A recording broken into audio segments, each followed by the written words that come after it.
All right. Ah.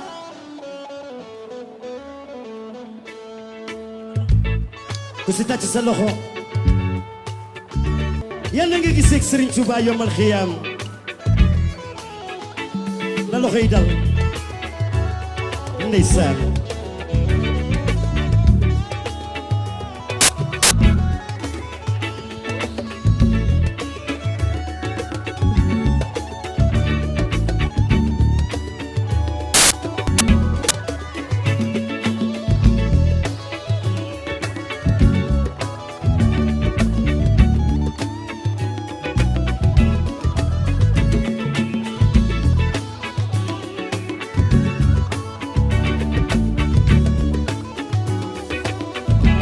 ma ñëw jëme mbay waxtaan la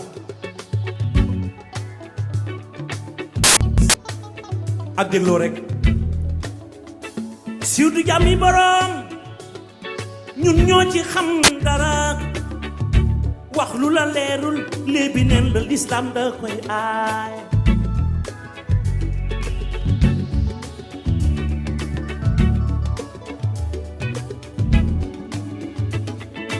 coow la ca pindub leen ba gaañu amul baax la bàyyi leen dégg na ak foog na balaa gu ndumme yaat ma gis nga ni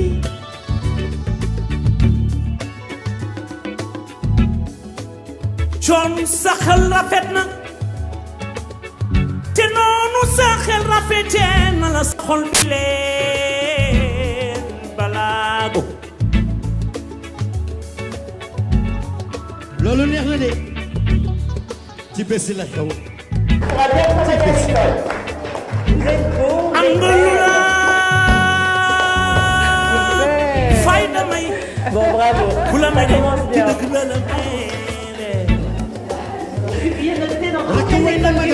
C'est gentil. Merci Youssou d'applaudir Wade. mon petit bout de chou.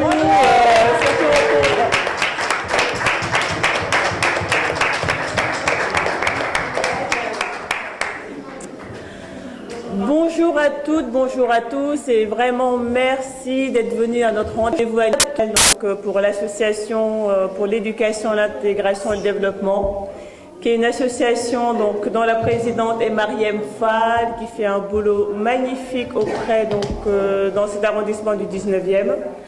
Grâce à vous aussi, grâce à ses adhérents, grâce aux participants, grâce à tout un chacun. Donc on est vraiment contents et contente de vous avoir à ce jour et merci vraiment d'être là. Nous espérons que nous allons passer un bon moment. Comme toujours, nous allons commencer par un temps d'échange, de débat, donc par les conférences pour cette journée des familles qu'organise l'AEID tous les ans. On va pouvoir donc échanger par la parole. Ensuite, la journée sera organisée autour de la présentation des bénévoles, bien sûr, qui font vivre cette association au jour le jour, qui font avancer ses objectifs et ses priorités. Ensuite, on aura une animation biodanza, que vous avez déjà eu l'occasion de voir avec Florence Vasseur. Donc, je pense que ça sera un moment aussi de partage. Nous invitons tout un chacun que vous connaissez pas, à participer à cette séquence biodanza. Donc, tout le monde est invité, les hommes, les femmes, les enfants, tout un chacun. Et enfin, pour finir, on voudrait entendre Mariem Fall, qui est la présidente de cette belle association, sans qui tout ça ne serait pas possible. Et on lui demandera un discours. J'espère qu'elle l'a préparé, parce qu'on s'attend. Et enfin, nous finirons la journée donc par un repas familial aussi. Et vous vous souvenez, c'est toujours un bon repas. Donc pour ceux qui seront là, on partagera donc la fin de cette journée et puis le bilan de cette journée autour d'un repas solidaire. Merci encore d'être là. Donc pour commencer les conférences, tout le monde ne me connaît pas. Donc moi je suis Mariem Ndiaye, je suis l'homonyme de Mariem. Elle m'a demandé de co-animer cette journée et puis je m'occupe un peu de la communication. Donc nous allons partager cette table de conférence avec 4 intervenantes. Vous avez vu, il n'y a que des femmes. mais c'est parce que cette année, en fait, nous avons le pouvoir, hein, il semble. La force est avec nous. Donc nous allons en profiter parce que c'est pas tous les jours. Donc je vais commencer par la première personne qui va intervenir, qui est donc Maryse Angle. Tu dis Angle, tu dis pas anglaise? Non. Donc Marie Angle qui est formatrice et qui va nous parler de l'apprentissage et de la formation en alternance. Je pense qu'il peut intéresser tout un chacun, surtout que c'est un secteur qui... enfin, tout le monde peut y accéder à tout moment de sa vie, peu importe le niveau d'études qu'on a. Donc, elle nous parlera de ça. À côté d'elle, donc, on a Florence Vasseur. Florence, c'est elle qui va nous faire la séquence biodanza. Elle va d'abord nous expliciter, nous en parler. Ensuite, on aura une séquence donc biodanza. À ma gauche, j'ai donc Antigone Charalambou, qui est formatrice, psychologue, sexologue, qui fait énormément de choses dont elle va nous parler et ça sera encore une grande richesse pour nous que nous allons partager tous ensemble. Enfin, pour finir en bout de table, on a Rokhaya Ndiaye, qui est aussi une formatrice et qui a donc un concept qui s'appelle Performance, qui propose des formations, qui est aussi à la disposition de tout un chacun pour des conseils, de l'accompagnement dans tout projet concernant les PME. Et surtout, ce qu'elle a d'original, c'est qu'elle est dans l'interculturalité et vers l'ouverture, vers l'Afrique, vers tout un chacun. Elle a aussi toute une activité par rapport au Sénégal et sur l'espace France aussi. Donc vraiment, on est au cœur de notre sujet. Pour commencer, donc, je vais donner la parole à Maryse. Elle va nous parler donc de la formation, l'apprentissage et l'alternance. Bonjour tout le monde. D'abord, je vais vous demander votre indulgence parce que j'ai été un peu occupée ces derniers temps et je n'ai pas vraiment préparé mon intervention. Donc, je compte sur vous pour poser des questions. Donc, voilà, mon nom c'est Maryse Angle. Je suis dans l'association AUD depuis le début. Je connais Mariam depuis 25 ans.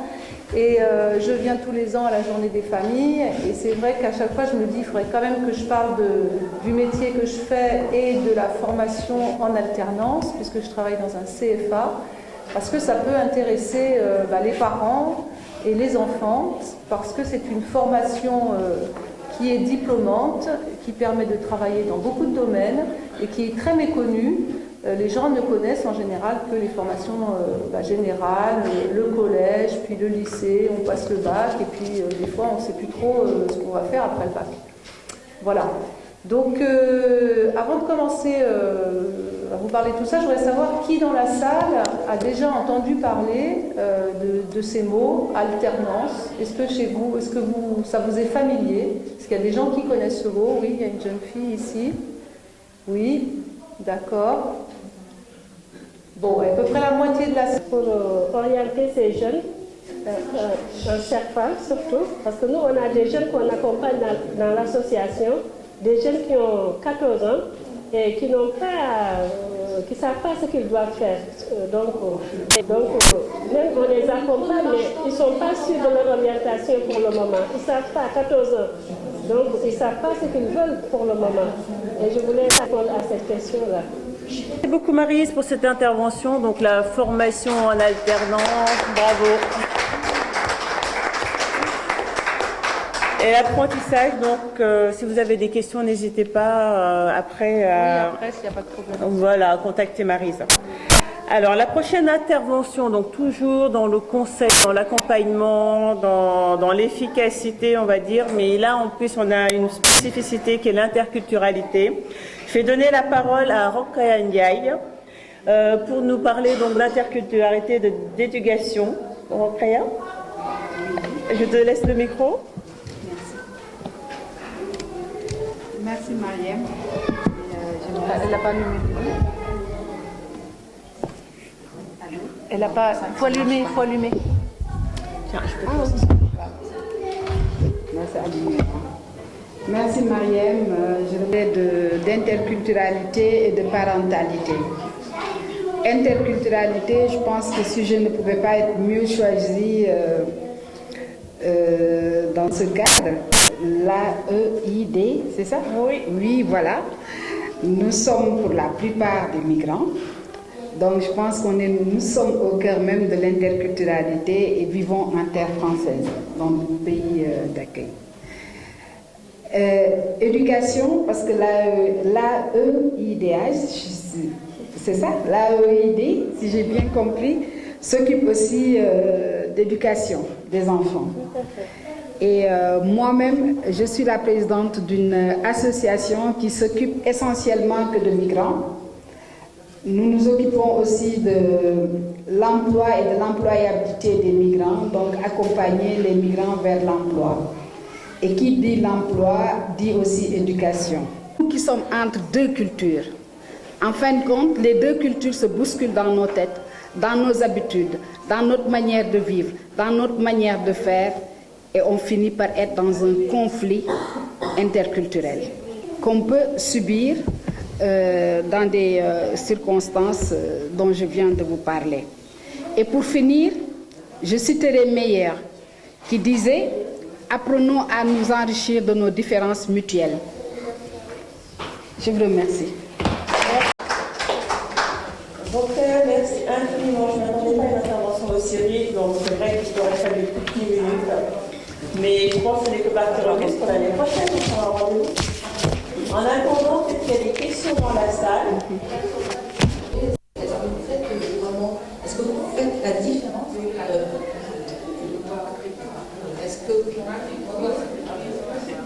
est-ce que vous faites la différence entre les migrants et leurs descendants? Dire aussi, moi j'ai beaucoup travaillé auprès d'étudiants étrangers à Paris 8. Je me suis rendu compte que ceux qui s'en tiraient quand même le plus mal, c'est ceux qui restaient enfermés entre eux. C'est-à-dire qu'ils aient un petit peu, pardon, hein, si ça peut vous sembler péjoratif, c'est pas du tout ce que je veux dire. Ils vivaient en coloc, avec des copains qui étaient ou asiatiques, ou africains, ou maghrébins, ou latino-américains comme eux. Ils parlaient espagnol, chinois, taïwanais, wolof entre eux, et donc il n'y avait aucune possibilité d'ouverture. Et ça se poursuivait comme ça sur 1, 2, 3, 4, 5 ans. Alors qu'il y en avait d'autres, et bien tout simplement parce qu'au fond, au départ, ils n'avaient pas la possibilité de se retrouver entre eux, ils se plongeaient dans le bain, et très vite, c'est ceux qui s'en sortaient beaucoup mieux et qui avaient le moins de souffrance. Que les voyages forment la jeunesse. Hein.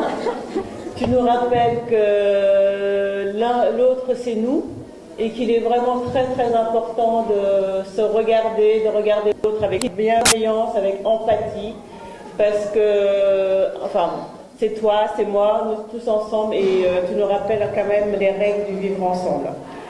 Donc tout ça nous donne à penser, tout ça nous donne à réfléchir, mais ce n'est pas fini pour les interventions. Pour la suite et continuer dans la réflexion, dans le débat, nous allons écouter donc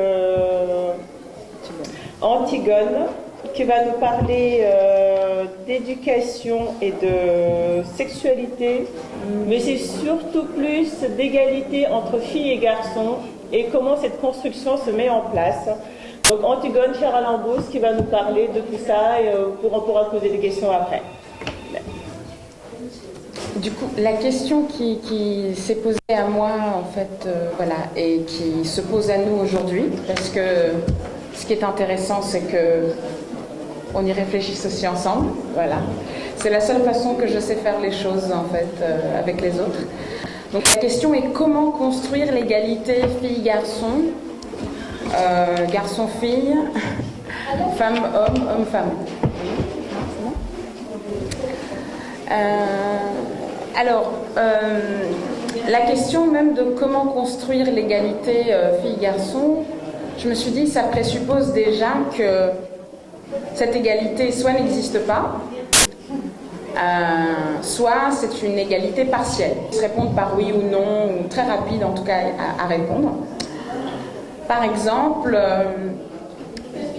est-ce que dans l'environnement où on vit, les femmes sont payées moins que les hommes sont payés plus que les femmes pour un travail égal pour un apprentissage et une formation égale.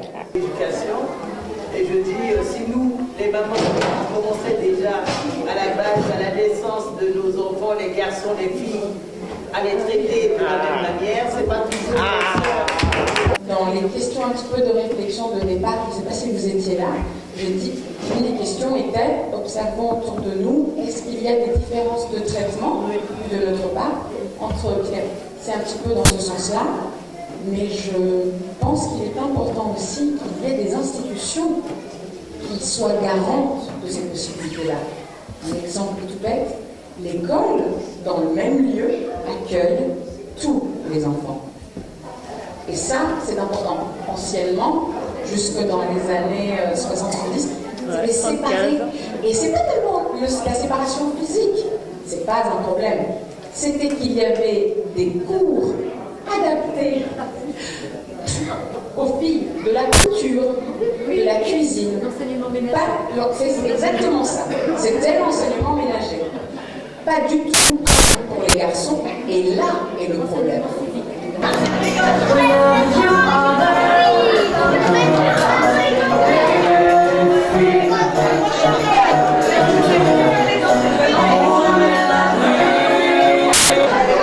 Tous ceux qui ont dansé.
Quantos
mais garaaw xaaral ma dem raxas ko tata Awa yu meekuwul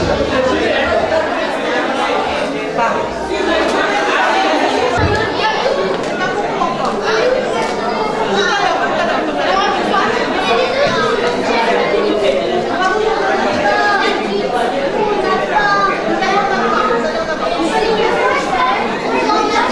L'association qui soutiennent vraiment l'AED toute l'année par leurs compétences, par leur bonne volonté. Et donc pour ça, je voudrais appeler en premier lieu Madame Mariette Kahn, qui est la présidente de l'association des maths. Merci de l'applaudir.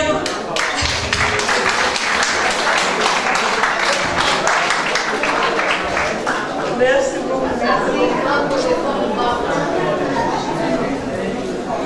Je vais appeler Madame Awa Diallo, présidente de l'association Confiance. Applaudissez s'il vous plaît Awa Diallo, c'est vraiment une reine de la cuisine et surtout bon soutien pour la EID. Merci Awa. Bravo.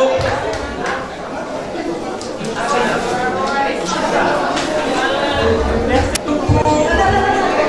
Madame Adjara Judé, qui est la présidente des Dames de Cœur. Merci les dames de cœur, c'est vraiment les dames qui pour faire avancer les choses et c'est pas facile tous les jours. Merci beaucoup pour votre action, pour vos activités.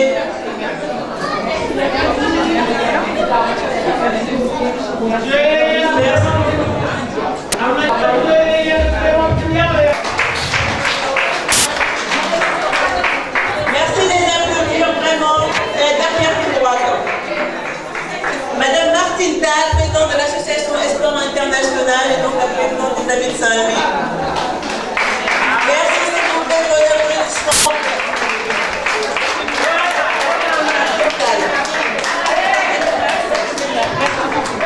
Merci Madame Martine.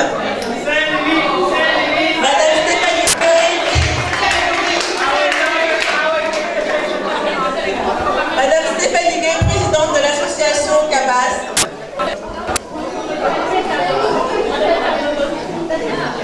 Représentée par Mariam Kanté. Merci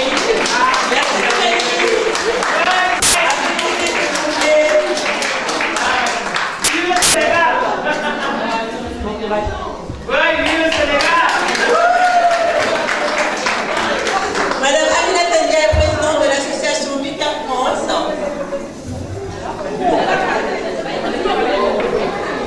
Madame Aminata Ndiaye, d'être représentée par Gheorghe. En tout cas, on la remercie beaucoup dans son activité. Madame Raphaël Ndiaye, présidente de la publique association pour la promotion et l'intégration d'immigrants. Donc elle a dû partir parce que elle avait un rendez-vous, mais c'est elle qui est intervenue tout à l'heure sur l'interculturalité, vous vous rappelez peut-être. En tout cas, merci beaucoup à elle. Madame Adrienne Odeille, donc association NAPAL.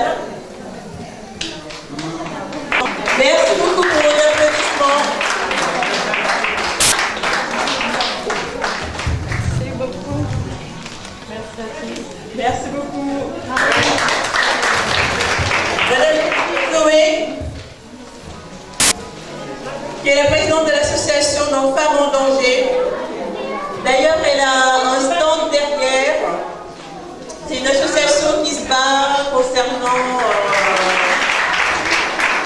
des actions qu'il y a eu ensemble. Un stand qui pouvait appuyer les productions des femmes. Merci beaucoup. L'association Femmes en danger. Nous avons les bénévoles. D'accord. Donc merci beaucoup à toutes ces femmes. Le reste des cadeaux, c'est pour les bénévoles qui sont là présents sur les activités d'éducation, les activités d'intégration et de développement.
et le développement, comme son nom l'indique, repose sur 3 volets. D'abord l'éducation, qui implique les parents, les élèves et l'école. L'école est porteuse d'espoir. Elle transmet le savoir et la culture. Elle est vecteur de la promotion sociale et économique. Elle permet l'accès à la citoyenneté et à l'insertion professionnelle. Puis l'intégration qui concerne tous les acteurs de la société. Pour l'AID, il s'agit de permettre aux non-francophones d'apprendre à lire et à écrire le français et à perfectionner les capacités de s'exprimer à l'oral comme à l'écrit. Il s'agit aussi de permettre à tous ceux qui en ont besoin de s'adapter au pays d'accueil. Enfin, le développement, qu'il soit humain, social ou économique, l'AID souhaite contribuer à améliorer les conditions de vie des femmes, des hommes et des enfants qui racontent des difficultés dans leur vie quotidienne à Paris. Dans ce cadre, l'Association pour l'éducation, l'intégration et le développement anime des ateliers sociolinguistiques pour les adultes non francophones ou analphabètes. L'AID accueille des apprenants de plusieurs pays, le Sénégal, le Mali, le Soudan, la Guinée, la Chine, l'Algérie, la Tunisie et le Kurdistan. L'AID a mis en place le projet classe accompagnement à la scolarité. Des bénévoles vont à domicile pour l'aide aux devoirs aux enfants, des élèves de collège et de l'école primaire. L'AID travaille régulièrement dans le projet du quartier bas de Belleville, le projet Paris Collège Famille, le projet Place aux jeunes, la fête annuelle du quartier bas de Belleville. L'AID est porteur. De deux jardins partagés pour les habitants en cours de réalisation dans le bas de Belleville. L'AID a mis en place le projet Tourisme solidaire pour la ville de Saint-Louis au Sénégal.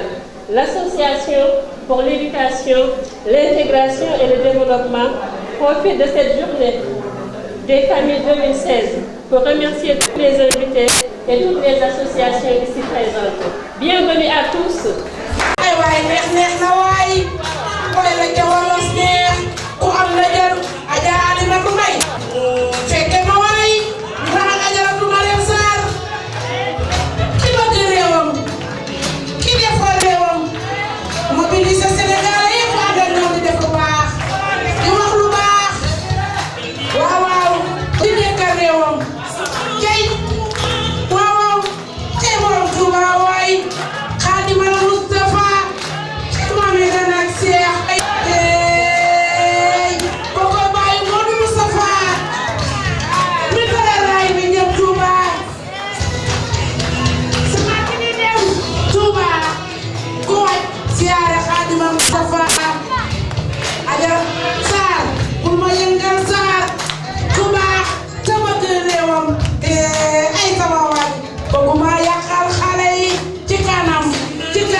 Il faut éduquer les enfants.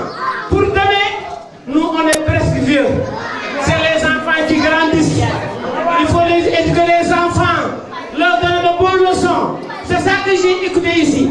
Et ce qui m'a fait pleurer, quand quand j'ai vu les Africains danser avec les Français, avec les Maghreb, les Arabes et tout le monde, vraiment je pleurais.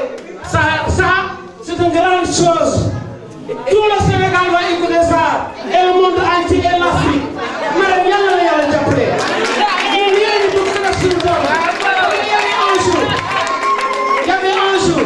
y avait une grande soirée française. On a invité un noir. Quand il est venu, tout le monde était blanc. Il a pleuré, il a dit que moi je suis africain, je ne suis pas blanc. Et il a acheté poudre blanc. Il a mis sur son corps. On l'a amené, on l'a lavé, on lui a dit que la couleur n'existe pas. C'est ça qui existe. Le cerveau, la couleur, tout ça. Mais applaudissez quand même.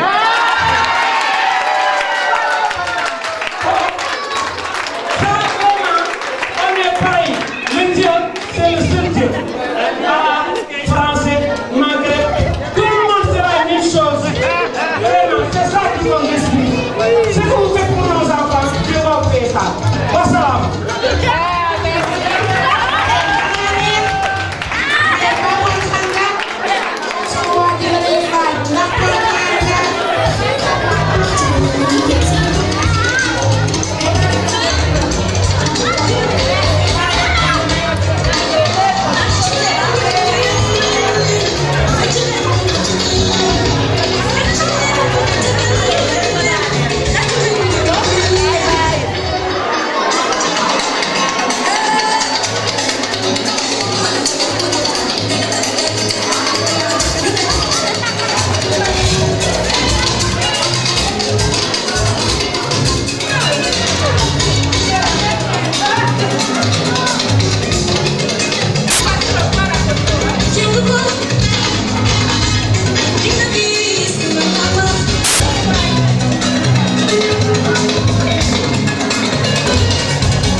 su fekkoon ni wax nga ci man lu ñaaw a ñaaw wala nga dégg ni wax naa ci yow lu ñaaw a ñaaw sunu gisee te du neex du yomb sama mag ji balaago bala ajum naara ne ne nopp jarka dem ba ca lambaay ngiinoo ngiin fa la ma reer coon yaa ngi bégal Sénégal di yedd ndaw ñi delloo si mag ñi balaa gundumbe yaat na defoo fi waxoon fi lu ñaaw liñ lay xoole Mariasin may sa bige Mariasin ajim na ma ca det loor njël ka dem ma ca lambay chéri Kiné